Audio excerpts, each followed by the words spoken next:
29শে জানুয়ারি ভোর 3টেয় আমরা রওনা দিলাম অমৃত কুম্ভের সন্ধানে মহাকুম্ভের পথে। কলকাতা থেকে প্রয়াগরাজের দূরত্ব অলমোস্ট 750 কিলোমিটার।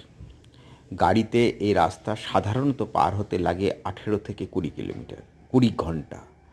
আমরা পৌঁছে গেলাম প্রয়াগরাজে প্রায় 27 ঘন্টা গাড়ি জার্নি করে। 400-450 কিলোমিটার রাস্তা আমাদের খুব একটা অসুবিধা হয়নি, খুব স্মুথভাবেই পৌঁছে গেছিলাম। কিন্তু তারপর থেকেই শুরু হলো ভিড়, জাম, জট।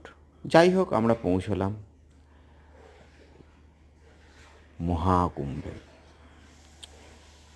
ত্রিবেণী সংগমে পৌঁছতে আমাদের সময় লাগলো প্রয়াগরাজ থেকে অনেকটাই। কিটগঞ্জ বোট ক্লাব